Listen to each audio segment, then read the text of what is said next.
Pas operimit po dyshohet se ja kanë harruar një fash në trup. Këtë fash Adrian Bajramit ja kanë gjetur në CKK në një operim tjetër. Ç'kjo ka qenë gjendja e Adrian Bajramit, i cili e ka mbajt fashën në trup për rreth 7 muaj. Sot kemi me lexu detaje nga dosja e prokurorisë. Ne jemi mësuar me dëgju akuzat të qytetarëve ndaj mjekëve, ndaj doktorave, por rastin që kemi me dëgju sot është pak më i veçantë. Bëhet fjalë për rastin e Adrian Bajramit, të cili dyshohet se pasi u operu prej zorës sore, ja kanë harruar një fash brenda në trup. Një kolege ka raportuar edhe më herët për këtë rast në Nacionalit, këtu e keni edhe fotografinë se çysh u dok Adrian Bajrami, pasi që fasha dyshohet se ju ka harruar brenda në trup pas operimit, edhe i njëjti ka pas dhimbje të mëdha.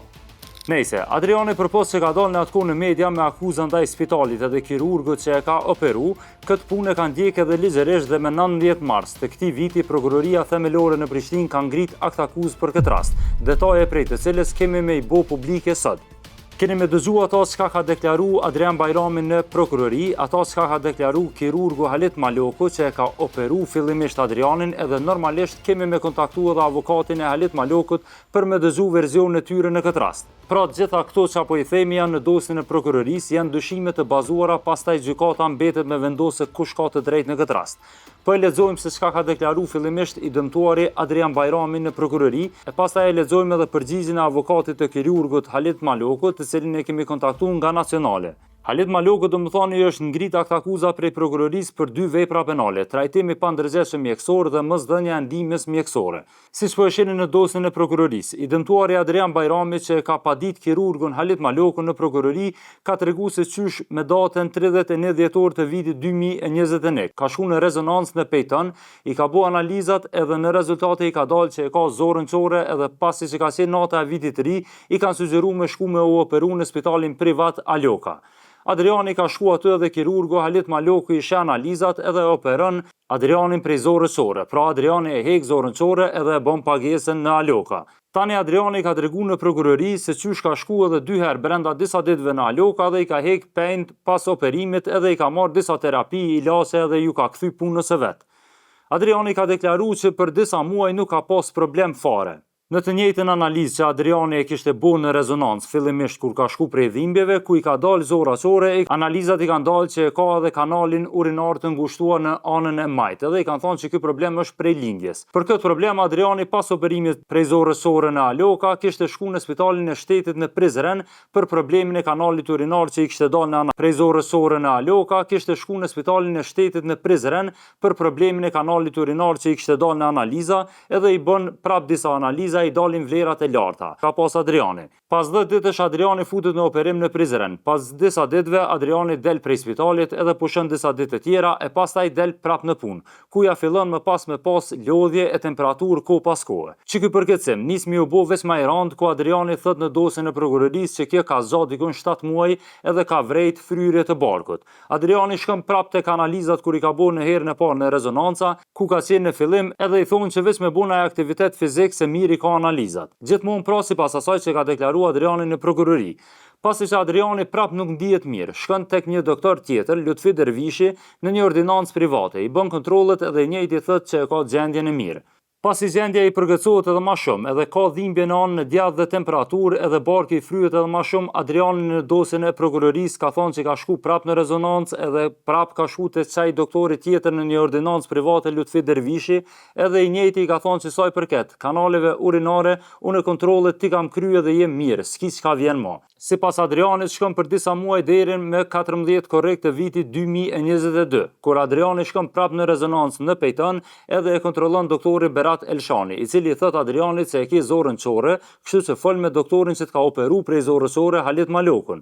Pra Adriani u bë një herë operacion prej zorës sore dhe tash i thonë që e ki prap zorën çore. Pra disa muaj pasi është operu prej zorës sore, Adriani shkon prap tek Aloka, tek Halit Maloku dhe kontrollojnë prap. Sipas asaj që Adriani e thot në prokurori, ai thot që kirurgu Halit Maloku i ka thonë Adrianit se e ka zorën çore. Adriani ka deklaruar në prokurori që nuk ju ka treguar mjekëve në Aloka që është operu prej zorës sore, por kur ja ka treguar letrat e operimit të parë, sipas Adrianit, kirurgu Halit Maloku ka nisë me akuzu si person pa edukat, i ka thonë gilipter edhe ndër të tjerash. Sipas Adrianit, Haliti thotë që është lëndu të luajë futboll, edhe i thotë shkon në CKUK. Çto pra janë pretendimet e Adrianit kur ka shku tek Halit Maloku sërish. Nëse kalojnë disa orë dhe sipas Adrianit, çush ka deklaruar në prokurori, ai ka thonë se nuk ka pranuar me dal prej spitalit Aloka dhe me shku në CKUK, pasi që ju ka thonë se operimin e parë për zorën çore ka kryer në atë spital, edhe aty duhet me marr përgjegjësi mjekët. Kur vjen një mjek i Adrianit në Aloka, Adriani në prokurori ka deklaruar se Halit Maloku i ka thënë se ka tumor të vogël në fillim të zorës së trash, edhe i thotë që heket lehtë edhe stabilizohet. Do thotë prej asaj që folën për zorën çore, Adriani tash thotë që i kanë thonë për tumor. Flasim për çmim, kirurgi ja propozon një çmim edhe pasi që Adriani thotë që nuk ka pasur para me vete, shkon në shtëpi për me ardh prapë pas 7 ditëve në Aloka për operim. Tash jemi të fol për tumor. Adriani thotë që tani kirurgi i ka propozuar që operimin me bë pa parë dhe Adriani ka pranuar. Adriani pastaj tregon që u largu nga Aloka me dokumentacion edhe telefonon sërish Lutfi Dervishin, ku shkon në ordinancën e tij edhe kontrollohet edhe doktori sugjeron me shku në klinik. Pra Adriani nuk operohet për tumor në Aloka, pra ec prej aty dhe e thirr prap Lutfi Dervishin. Një mjek tjetër në ordinancë private ku ka shku me u kontrollu më herët. Adriani thotë që e ka pyet Lutfi Dervishin nëse ka tumor, edhe njëjti e ka siguruar që nuk ka tumor. Bile në prokurori, Adriani thotë, Lutfi Dervishi më ka thonë, nëse ke tumor, krejt pasurinë time ta jap, por shkon në emergjencë. Adriani thotë në prokurori që nuk ka shku direkt në emergjencë, çush e ka sugjeruar doktori Lutfi Dervishi, por i njëjti ka shku një herë në shtëpi, ku ka nis me pas të vjellura, edhe gruaja bashkëshortja e Adrianit e ka dërguar në emergjencë në CKUK. Aty Adriani thotë që e kanë kritikuar pse nuk e ka sjell Aloka, pasi që dokumentacioni ka qenë në spitalit Aloka. Prapë e shtin në operacion urgjent edhe Adriani qëndron në CKUK për disa ditë. Tash dëgjoni çka ndodh në CKUK sipas Adrianit. Domethënë Adriani në prokurori ka deklaruar që doktori drejton komunin në CKUK. Adriani thotë që i ka thonë shqyr që ke shpëtu, edhe veç pas insistimit të Adrianit i tregojnë që ka pasur fash në trup. Adriani i thotë që doktori drejton komuni i ka thonë edhe bashkëshortës së tij, pra bashkëshortës së Adrianit, që mos më u marrë me doktorin Halit Maloku, e gjithashtu Adriani thotë që CKUK-ja nuk ja ka dhënë fillimisht flet lëshimin të cilin Adriani e ka marrë veç pas disa ditëve, pasi që ka shku tek drejtori Ferhat Sallahu, i cili gjithashtu thotë Adriani në prokurori që i ka thonë shqyr që ke shpëtu, se ta kanë harruar një trup të huaj në trup. E ka fjalën pra për fashën që ja kanë gjetë në CKUK. Adriani thotë gjithashtu në prokurori që pas disa ditëve është kontaktuar në telefon prej drejton komunit, pra akuzon mjekun e CKUK-s, i cili pretendon se i ka thonë me mbyll rastin me doktorin Halit Maloku, pra mos më shku me akuzu për trajtim të pandërgjegjshëm ose diçka, se kinse i njëjti është i fortë me shtet. Biles Adriani pretendon që drejton komuni i ka thonë që e marrim edhe nga një bakshish, por që Adriani nuk ka pranuar. Në prokurori është edhe deklarata e drejton komunit pra sti mjeku CKUK-s, i cili e ka pranuar që në CKUK tek Adriani është gjetë trupi huaj pra fash, edhe tregon që në operimin e Adrianit ka ardhur edhe shefi Lulzim Salihu për konsultim, e i cili edhe ka has në trupin e huaj. Fillimisht ai ka thonë në prokurori që kanë pasur dyshime për tumor, por pastaj ka rezultuar që ka qenë trupi huaj.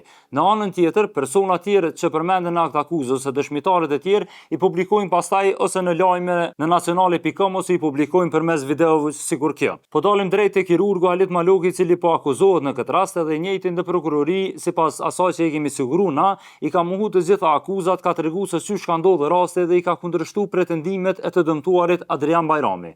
Për korrektësi ne e kemi kontaktuar edhe spitalin Aloka që më marrë një përgjigje me kamerë ose me shkrim nga Halit Maloku. Për përgjigjen e kemi marrë prej avokatit të tij, Sevdalis Zejnullahu, i cili ka deklaruar kështu. Në cilësinë e mbrojtësit të profesor Dr. Halit Maloku, kam pranuar shkresat e lëndës për këtë çështje dhe vërtet si mbrojtës, por edhe si qytetari i Republikës së Kosovës, jam i shqetësuar me faktin se si është e mundur të ngritet një akt akuzë pa asnjë bazë ligjore dhe pa pasur asnjë provë kualitative që e mbështet të njëjtën. Kjo për faktin se edhe vetë materiali që gjendet në shkresat e lëndës e vërteton pa asnjë dyshim punën profesionale të profesor Dr. Halit Maloku dhe pafajësinë e tij sa i përket pretendimeve të tyre. Pra nuk kemi të bëjmë me trajtim të pandërgjegjshëm mjekësor apo mosdhënie të ndihmës mjekësore. Kjo për faktin se gaza që pretendohet se është harruar nuk është e pranishme në imazhet e CT-s dhe rezonancës magnetike të realizuar para intervenimit në CKUK, imazhe këto të lexuara nga 5 ekspertë të radiologjisë, prandaj edhe nuk ekziston as dëshmi materiale fizike apo foto e saj në shkresat e lëndës. Konkretisht nga shkresat e lëndës kemi kuptuar se sipas kërkesës së prokurorisë është bërë një ekspertizë mjekësore nga 3 ekspertë të klinikës së kirurgjisë abdominale, të cilët në përfundim japin konstatimin dhe mendimin se, citoj, duke u bazuar në gjithë dokumentacionin e lëndës dhe duke u bazuar në praktikat më të mira mjekësore dhe të dhënat shkencore, ne si komision nuk vërim ndonjë neglizhencë për trajtim të pandërgjeshëm mjekësor apo mosdhënie të ndihmës mjekësore pacientit në fjalë. Për arsye për neve të panjohura, prokuroria kërkon të bëhet edhe një ekspertizë mjeko-ligjore, në kuadër të së cilës kishte në përbërje ekspert mjeko-ligjor dhe ekspert nga fusha e radiologjisë, të cilët japin mendimin dhe konstatimin profesional se, citoj, askund në raportet mjekësore nuk kemi hasur të provuar një gjë të tillë, nuk ka foto të garzës, nuk kemi dëshmi për analizën histopatologjike të saj, nuk dihet se çfarë lloj garze ka qenë, e gjithashtu interpretimet impazherike me rezonancën magnetike dhe CT-n nuk japin të dhëna të sigurta për prezencë të garzës, por shkojnë në favor të një procesi qelbëzues të organizuar. Intervenimi kirurgjik në spitalin Aloka bazuar në të dhënat e sipërtheksuara ka qenë ndërhyrje urgjente kirurgjike e kryer duke respektuar standardet mjekësore botërisht të pranuara, andaj nga këndvështrimi mjeko-ligjor nuk gjejmë elemente të veprimit ose mosveprimit të pakujdesshëm mjekësor ose të kryer me qëllim. Kjo gjendje faktike vërtetohet pas një dyshim sikur theksua më sipër edhe nga ana e 5 specialistëve të radiologjisë, të cilët në leximin e imazherive të CT-s MRI-s të pacientit A.B flasin vetëm për një koleksion të qelbit e jo për prani të gazës. Prandaj të habitur se si është e mundur të ngritet një akt akuz vetëm me thashe theme, mbetemi të përkushtuar që të ndjekim të gjitha rrugët ligjore në ndryqim të plotë të kësaj çështje, të bindur se e vërteta është në anën tonë dhe shpresojmë shumë që pas parashtrimit të kërkesës për hudhje të akt akuzës nga ana e mbrojtjes, konform dispozitave ligjore, e njëjta do të hudhet si e pabazuar.